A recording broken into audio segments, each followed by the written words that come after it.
읽겠습니다. 로마서 7장 1절부터 4절까지 말씀입니다. 로마서 7장 1절부터 4절 하나님 말씀 함께 받들어 읽겠습니다. 로마서 7장 1절부터 4절 한 목소리로 함께 받들어 읽겠습니다. 시작. 형제자매 여러분, 나는 율법을 아는 사람들에게 말을 합니다. 율법은 사람이 살아있는 동안에만 그 사람을 지배한다는 것을 알지 못합니까? 결혼한 여자는 그 남편이 살아있는 동안에는 법으로 남편에게 매여 있으나 남편이 죽으면 남편의 법에서 풀려납니다. 그러므로 남편이 살아있는 동안에 그 여자가 다른 남자에게로 가면 그 여자는 가늠한 여자라는 말을 듣게 됩니다. 그러나 남편이 죽으면 그 법에서 해방되는 것이므로 다른 남자에게로 갈지라도 가늠한 여자가 되지 않습니다. 나의 형제자매 여러분, 그러므로 여러분도 그리스도의 몸으로 말미암아 율법에 대해서는 죽임을 당했습니다. 그래서 여러분은 다른 분, 곧 죽은 사람들 가운데서 살아나신 그분에게 속하게 되었습니다. 그것은 우리가 하나님을 위하여 열매를 맺게 하기 위함입니다. 아멘. 아멘. 함께 기도하시겠습니다. 은혜의 주님, 주님의 말씀을 들고 이 자리에 섰습니다. 저를 사용하여 주시고 온전히 주님의 말씀만 선포될 수 있게 도와주시고 그 말씀이 우리 삶 가운데서 살아 역사하며 열매 맺을 수 있도록 성령님 기름 부어 주시옵소서. 주님께만 맡겨드리며 예수 그리스도 이름으로 기도드립니다. 아멘. 아멘. 할렐루야.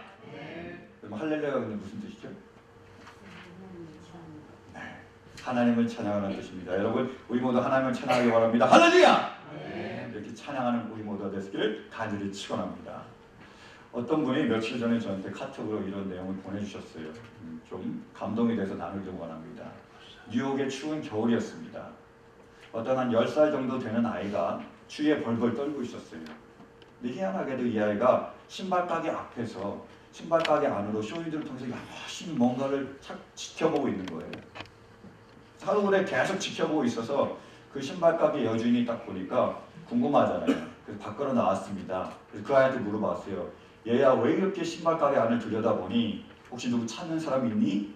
아니면 뭐 잃어버린 물건이 있니? 라고 물어봤어요. 그 아이가 아니래요.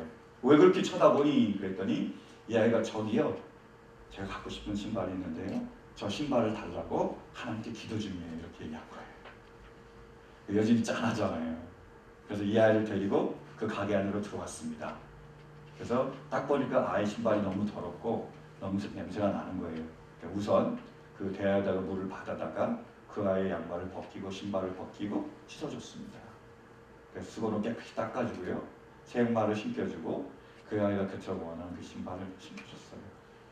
그래서 믿음 잃지 마라, 하나님은 너를 사랑하신다, 이렇게 얘기를 해줬어요.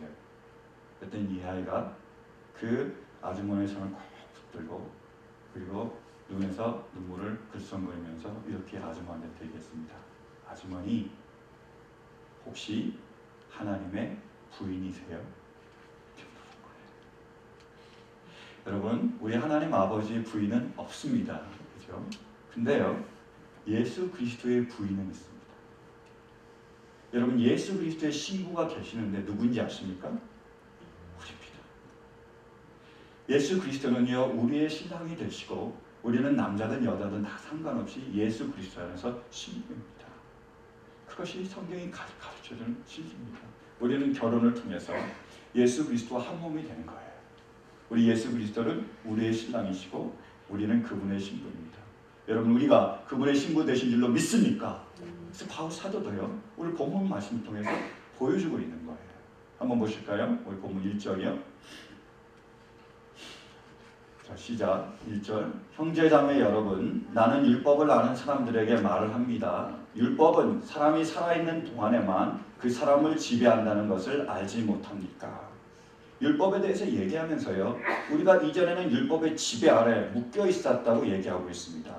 2절이요. 시작. 결혼한 여자는 그 남편이 살아있는 동안에는 법으로 남편에게 매여 있으나 남편이 죽으면 남편의 법에서 풀려납니다. 우리가 율법의 지배를 받고 있는데 그 지배 관계를 어떤 식으로 표현했냐면 결혼 관계로 표현한 거예요. 율법이 뭐요? 남편이고 우리가 아내라는 거예요. 그래서 이렇게 매여 있어서 우리가 꼼짝 못하고 그 지배를 받게 된다고 말하고 있습니다. 3절이요.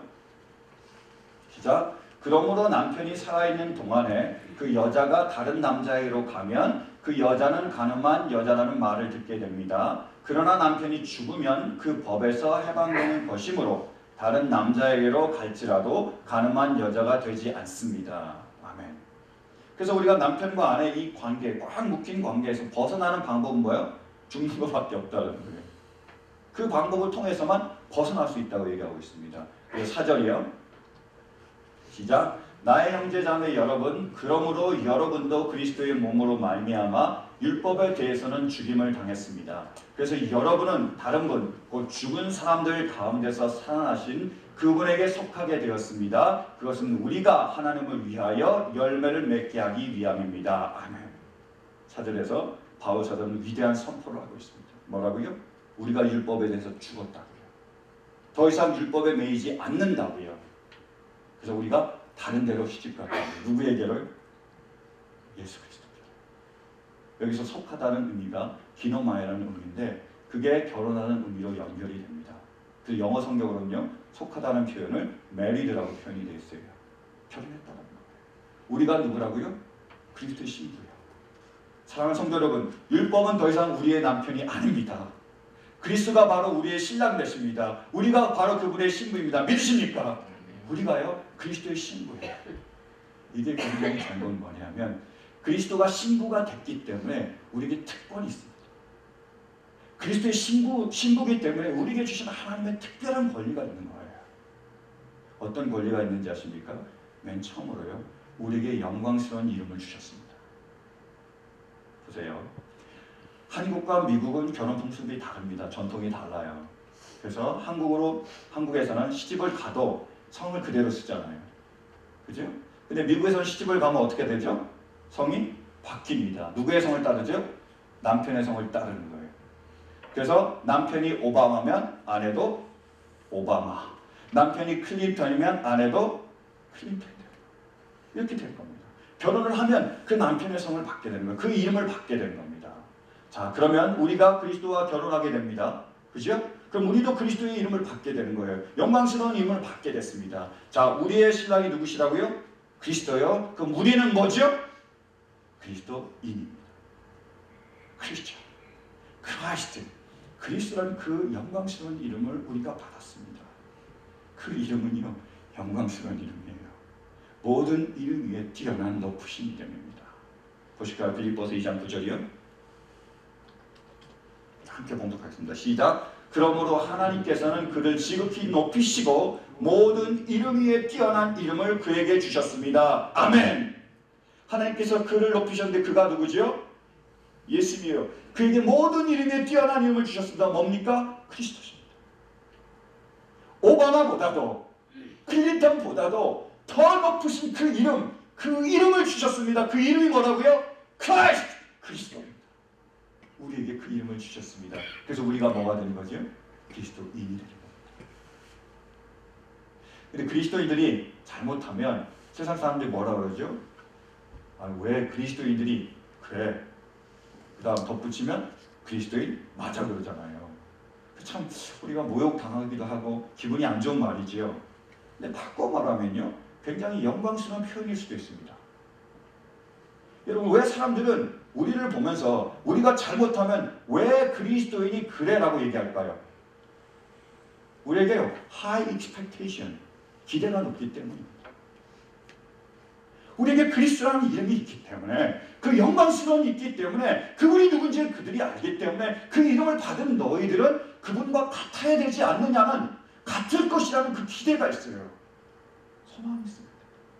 우리 안에 다를 거라는 그러한 기대와 소망을 가지고 있는 거예요. 근데 거기에 못 미치니까 그리스도인들이 왜 그래 그런 말 하는 거잖아요. 지금은 많이 달라지긴 했지만요. 옛날에는요. 일제가 참 좋았습니다. 그렇지 않았나요? 참 좋았어요. 잘 만들었습니다. 그래서 어떤 사람이 TV를 사왔습니다. 사왔는데 TV가 일제인데 고장이 났어요. 그럼 뭐라 그러죠? 아니 일제가 왜 이래? 그 다음이요. 일제 맞아? 이러잖아요. 그죠? 익스펙테이션이 있기 때문이에요. 하입니다. 근데 만약에 TV를 사왔는데 TV가 중국제예요. 지금은 안 그렇지만 그럼 뭐라 그러죠? 그쵸. 역시 그래 중국제. 쌍기 빛이야 이러잖아요. 티를 내 이러잖아요. 여러분 지금요 아무리 세상이 악해지고 아무리 그리스도인들의 위상이 낮아졌다 그래도요 감사해요 저는요. 왜요? 우리가 잘못한 거예요? 그리스도인들이 왜 그래 그러잖아요. 제가 두려운 건요 만약에 우리가 잘못했는데 사람들이 우리를 보면서 그래 그리스도인이니까 그렇지라고 얘기한다면 그것만큼 비참한 게 없을 거라 생각해요. 아무리요 세상이 어두워져요. 아무리요 세상이 우리를 반대하고요 예수님을 대적해도요 그들 마음 깊은 곳에 영혼 깊숙한 곳에는 그리스도에 향한 동경이 있고 소망이 있고 희망이 있습니다. 우리에게 나오는 거예요. 그 이름을 우리 모두가 받았습니다. 우리에게는 영광스러운 그리스도라는 이름이 있습니다. 우리 모두는 자랑스러운 그리스도인입니다. 사랑하는 여러분, 이 특권을 잊지 않을 수 있게 되길 간절히 축원합니다. 두 번째로요, 우리가 그리스도의 신부이기 때문에 우리에게 주신 특권이 뭐죠? 의의 옷이에요. 의로 우리를 옷 입히셨습니다. 여러분 한번 결혼식을 상상해 보시겠습니까? 자, 결혼식이 진행이 되고 있습니다. 맨 먼저 하객들이 등장하죠. 자리에 다 앉습니다. 그리고 나서 누가 등장하죠? 들러리 탁탁 나오잖아요. 그죠? 그들 앞에 섭니다. 그 다음에 누가 등장합니까? 신랑이 딱 등장하죠. 그 다음 맨 마지막으로 누가 등장하죠? 딴딴딴딴 딴딴딴딴 이 음악에 맞춰서 아주 우아하게 아주 천천히 아주 아름답게 신부가 싹 등장을 합니다. 네, 그때 신부가 입고 있는 옷이 뭐죠? 새하얀 드레스입니다. 그것을 신부가 입고 등장하는 거예요. 신부가 목욕을 했건 안 했건 그 드레스만 입혀놓으면 어떤 느낌이 들죠? 깨끗하고 정평. 예수님이요 우리를 신부로 맞아주신 거예요. 그리고 우리에게 그 새하얀 드레스를 입혀주셨습니다. 우리의 죄를 돕는, 우리의 더러움을 돕는, 우리의 추악함을 돕는 그분의 그 드레스를 우리에게 입혀주셨습니다. 이게 특권이잖아요. 한번 보실까요? 요한계시록 19장이요. 시작. 기뻐하고 즐거워하며 하나님께 영광을 돌리자. 어린 양의 혼인날이 이르렀다. 그의 신부는 단장을 끝냈다. 신부에게 빛나고 깨끗한 모시옷을 입게 하셨다. 이 모시옷은 성도들의 의로운 행위다. 아멘. 잔치가 벌어지고 신랑이 신부에게 새하얀 옷을 드레스를 입혀주셨습니다. 이게 성도들의 의로운 행위라고 얘기했는데 우리가 잘나서요? 우리가 노력해서요? 아니면 우리가 무엇인가 뛰어난 일을 했기 때문에 우리가 새하얀 옷을 우리가 입었을까요? 아니요. 그렇지 않아요. 요한계시록 7장 말씀 보실까요? 자, 시작. 그때 장로들 가운데 하나가 흰 두루마르기를 입은 이 사람들은 누구이며 또 어디에서 왔습니까? 하고 나에게 물었습니다. 그 다음이요. 내가 장로님께서 잘 알고 계십니다 하고 대답하였더니 그는 나에게 이렇게 말했습니다. 뭐라고요? 이 사람들은 큰 환난을 겪어낸 사람들입니다. 그들은 어린 양이 흘리신 피에 자기들의 두루마리를 빨아서 희게 하였습니다. 우리에게 새하얀 드레스를 입히셨는데요. 어떻게 새하얗게 됐다고요? 예수님의 보혈의 피를 흘리시고 그 보혈로 하셨기 때문에. 이 더러운 우리를, 추악한 우리를, 부족한 우리를, 지금도 모자라고 지금도 연약하고 지금도 빗나가는 우리를 예수님이 피를 흘리셔서 우리를 덮어주셨습니다. 그리고 우리를 의롭다라고 말씀해 주신 거예요. 이게 칭입니다. 그런 은혜를 우리에게 입혀주신 거예요. 그래서 우리도 아무도 우리에게 다시는 더럽다고 못하는 거예요. 그 드레스를 입었기 때문에요. 아름답다고 거룩하다고 깨끗하고 얘기해 주는 거예요. 드레스. 사랑하는 성도 여러분, 우리에게 이 공의의 은혜가 있음을, 그 드레스를 입었음을 잊지 않기를 간절히 축원합니다. 세 번째로 우리에게 주신 특권이 뭐지요? 그거는요, 왕의 자리. 예수님과 똑같은 자리를 우리에게 허락해 주셨어요. 결혼하셨으니까요. 한 몸이 되셨으니까요. 제가 목회를 하면서 맨 처음에 결혼 주례를 한 적이 있습니다. 근데 그때 올리브 저 교회 밑에서 했어요. 그렇게 이제 주례를 했는데 그 결혼 주례를 앞두고 리허설이 있었습니다. 그래서 리허설을 하고 있는데 제가 강대상에 딱 섰어요. 이제 앞에 신랑과 신부가 섰습니다. 그래서 딱 리허설 하려고 딱 보니까 강대상이 낮아가지고 신랑과 신부가 딱 서니까 아무것도 앞에 안 보이는 거예요. 그러면 결혼 예식을 하려면 이 성중을 못 보잖아요. 너무 답답하더라고요. 그래서 제가 리허설 때 부탁을 했습니다. 결혼식 때는 좀 사이를 띄어서 이렇게 공간을 만들어줘서 제가 두 분도 보고 청중도 볼 수 있게 해달라고 알았다고 했습니다. 그 결혼식 날은 사이를 띄어가지고 결혼식을 드렸어요. 드려서 혼났습니다. 왜 신랑과 신부 사이를 띄어놨냐고. 예? 결혼해서 같이 붙어서 잘 살아야 되는데 띄어놨냐고 막 이렇게 굉장히 난리가 났었습니다. 그래서 제가 그 부부를 위해서 특별히 계속 기도하고 있습니다. 제발 오래오래 잘 살 수 있게. 왜요? 혹시 헤어지면 제가 뛰어나서 그렇게 했다고 저한테 뭐라 그럴 수 있으니까 열심히 기도하고 있는 거예요. 그 소리 안 들으려고 그러고 있습니다. 신랑과 신부는요 한 튀어지지 않습니다. 같이 붙어 있는 거예요. 그래서요 같은 자리에 오르게 됩니다. 그리스도가 누구시죠? 왕이세요. 그럼 우리가 신부된 우리는요 왕의 자리를 주신 거예요. 그래서 사도 베드로가 베드로전서 2장에서 이렇게 노래합니다. 그럼 다 아실 거예요. 너는 택한 족속이요 왕같은 제사장이며 거룩한 나라 하나님의 소유된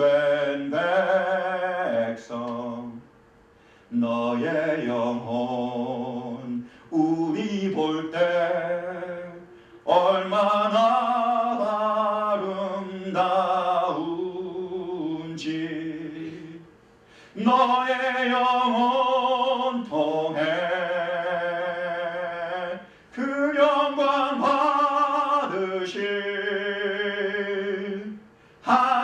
하나님을 찬양 오 할렐루야.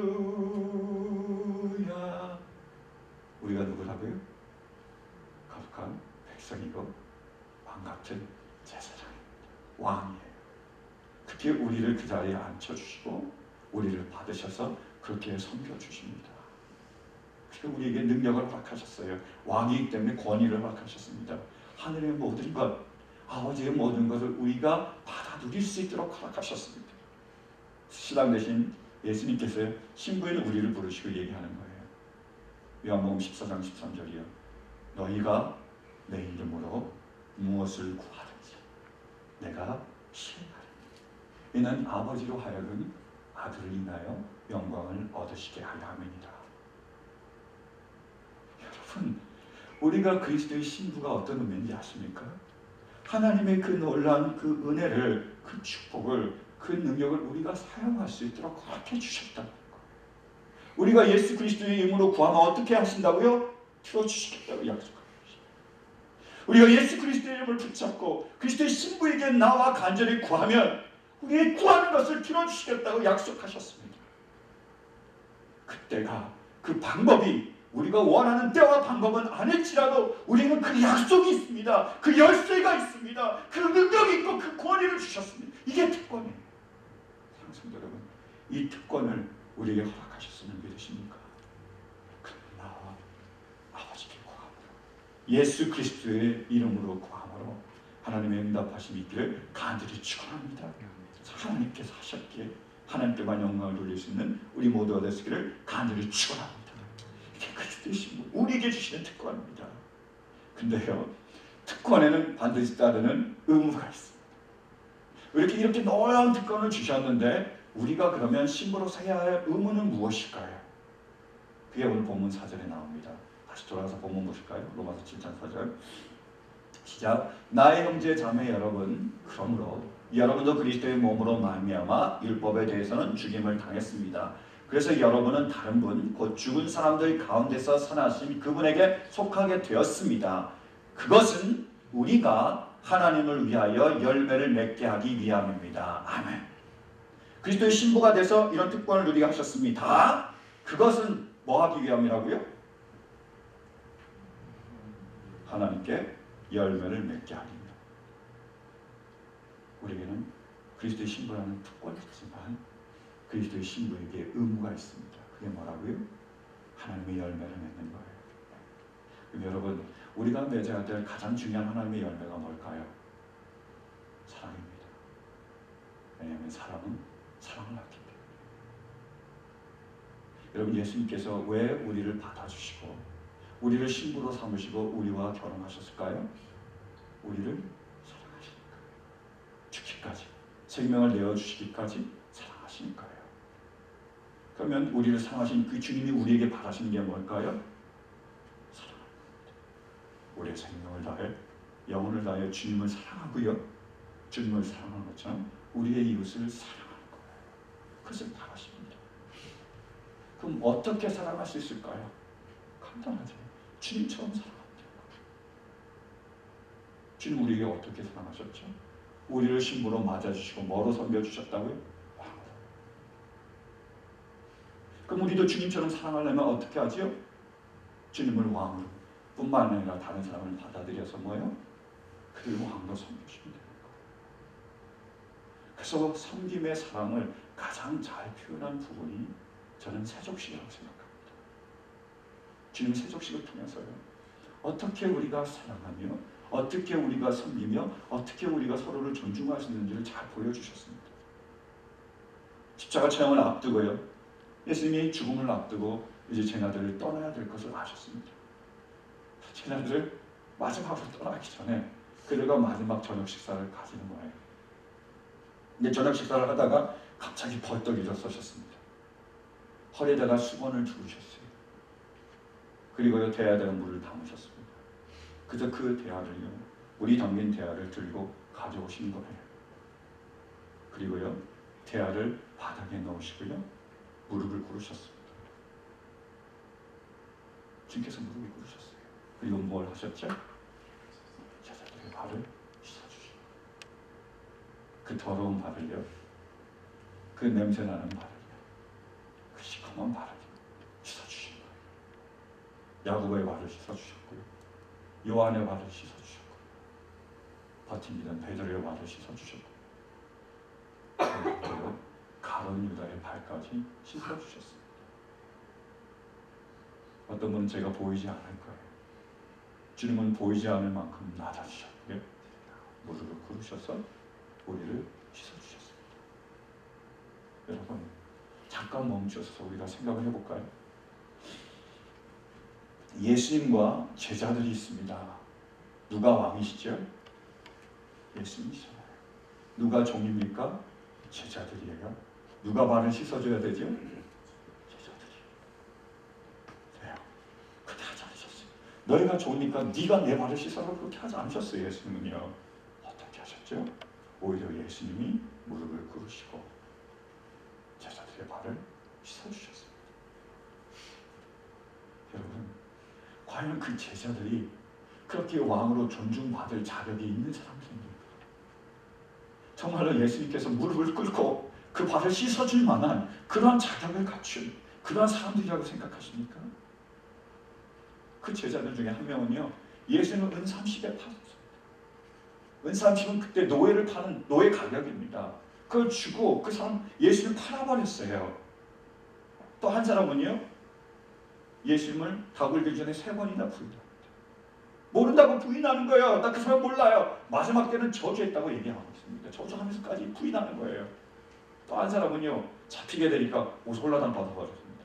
알몸으로 도망간 거예요. 나머지는요 그 곁에 남아서 예수님과 함께 그 죽음의 길을 걸어갔습니까? 아닙니다. 다 도망갔어요. 다 흩어졌습니다. 잽싸게 죽을까 봐 도망갔습니다. 아무도 안 가는 거예요. 그들이 과연 그러한 존중을 받을 자격이 있는 사람이었습니까? 없었습니다. 근데요 주님은 그들을 섬겨주셨습니다. 그들의 말을 씻겨주셨고요 그들을 존중해 주셨습니다. 저는요 여기에서 역설의 진리를 발견합니다. 놀라운 역설입니다. 자, 보실래요? 그 예수님께 왔을 때 그들의 발이 더러웠습니다. 더럽고요, 추하고요, 냄새나는 발입니다. 예수님께서요 그 발을 물로 씻어주셨습니다. 수건으로 닦아주셨어요. 그 다음엔 그 발이요 깨끗해지고 정결해지고 예수님의 향기가 묻어서 향기가 났습니다. 이게 역설이라는 거예요. 목사님 지금 무슨 소리 하는 겁니까? 당연히 발 씻어주면 깨끗하죠. 그런 얘기가 아닙니다. 다시 보실래요? 자, 보세요. 예수님 앞에 더럽고 추하고 냄새나고 속아 빠지고 부족하고 모자라고 정말로 같이 하고 싶지 않은 사람이 있습니다. 그 사람을 예수님이 맞아주시고요, 그 사람을 씻어주시고 그 사람을 존중해 주시는 거예요. 그러니까 어떻게 됐죠? 이 사람이 깨끗해지고요, 정결해지고요, 향기가 나는 존경받을 사람으로 변화가 됐더라고요. 전혀 존경을 받지 못할 사람을 예수님께서 존중해 주셨더니 존중받을 사람으로 변화가 됐습니다. 저는 이게 사랑의 능력이고 역설이라고 생각해요. 왜냐하면 세상과 전혀 다르기 때문입니다. 세상은 어떻게 하죠? 오히려 존중받을 사람을 찾아서 그 사람을 존중해 줍니다. 근데 그 자리에 오르면 그 사람이 계속 유지하면 좋지만 자만하고 교만하고 지 잘난 줄 알다가 어떻게 되죠? 존중받을 만한 일을 하지 않고 반대 일을 해서 떨어집니다. 존중받을 자들을 존중했더니 존중받지 못할 자들로 바뀌는 거예요. 반대잖아요. 여러분, 세상은 스펙을 요구하지 않습니까? 정말로 존중할 사람은, 정말로 극소수의 사람은 존중을 하는지 모르겠지만 자기가 볼 때 별 볼일 하는 사람을 존중하는 사람 보셨습니까? 무시하고 조롱하고 함부로 대하지 않습니까? 그게 세상 아닌가요? 저 며칠 전에 어떤 분을 만났어요. 이분이 오랜만에 한국에 가셨대요. 한국에 가셨는데 여기서 하는 것처럼 화장도 안 하고 운동화를 신고 백화점에 들어가셨대요. 오랜만에 가서 잘 모르겠는데 아무도 안 도와주더래요. 거들떠도 안 보는 거예요. 그래서 이분이 며칠 뒤에 다시 백화점에 갔습니다. 이번에는요 화장도 하고요, 정장도 입고요, 구두를 신고요. 그래서 백화점에 들어갔어요. 그랬더니요 도와달라고 그러지도 않았는데 막 와서 도와주더라고요. 이게 한국입니다. 이게 세상 아닌가요? 어떤 분은 저는 이렇게 얘기하셨습니다. 이번에 한국에 가셔서요 택시를 타셨습니다. 네, 여기서 하던 것처럼 똑같이 입고 그렇게 화장을 하고 택시를 타셨어요. 택시 타고 계속 가는데 자꾸 그 택시 운전사가 뒤를 힐끗힐끗 쳐다보더래요. 왜 이렇게 쳐다보나? 라고 생각을 했대요. 근데 나중에 쳐다보다가, 죄송합니다, 그 운전사가 이렇게 진지하게 그분에게 여쭤봤대요. 저기요, 혹시 조선족이세요? 세상은요 외모를 따지고 돈이 많은지를 따지고 학력을 따지고 정말로 능력이 있는지를 따지고 그걸 보고 존중을 합니다. 그게 없으면 거들떠도 안 봐요. 무시하고 조롱하고 인간이 아닌 것처럼 취급합니다. 그게 세상이에요. 그러나 그리스도는 그렇지 않습니다. 우리 예수님은 그렇지 않아요. 다르시잖아요. 예수님은 아무 조건 없이 무조건적으로 우리를 사랑하시고 때문에가 아니라 그럼에도 우리를 존중해 주십니다. 그게 예수님이세요.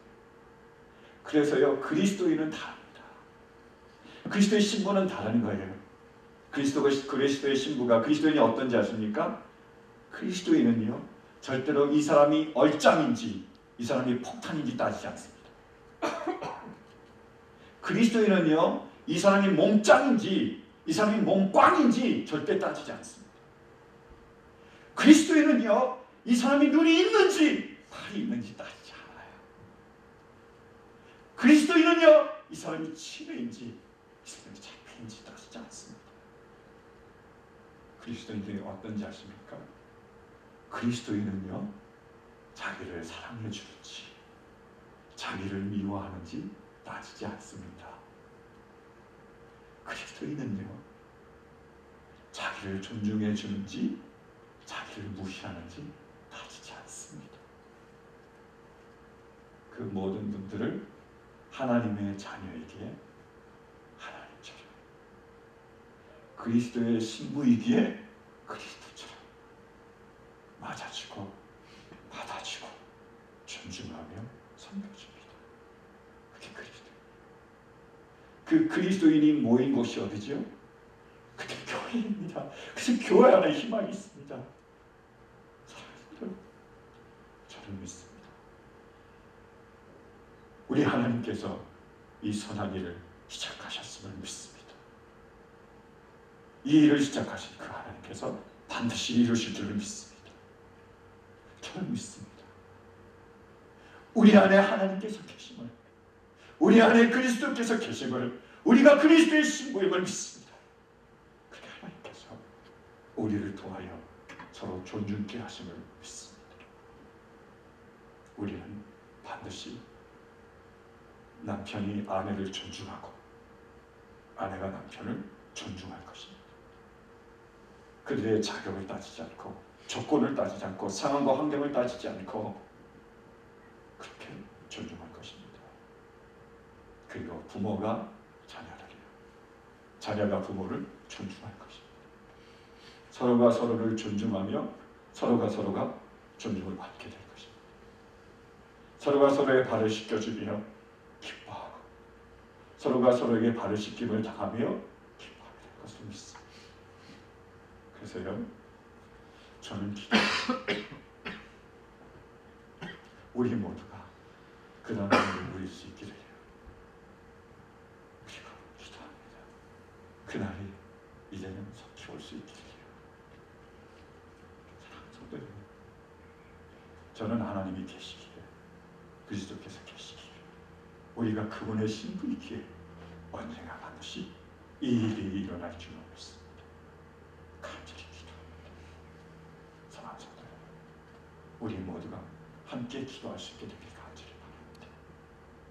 이 하나님의 놀라운 사랑이 우리 가운데 임해서 우리가 그 더럽고 그 취약하고 냄새나는 발을 껴안고 물로 씻어주고 그들을 왕으로 섬겨줌으로써 그들이 깨끗하고 정결하고 향기나는 정말로 하나님이 기뻐하시는 영광 돌리는 그러한 삶으로 변화될 수 있게 간절히 기도하고 응답받는 놀라운 역사와 그 은혜가 바로 우리에게 임할 수 있게 되기를 간절히 기도합니다. 우리 함께 기도하시겠습니다.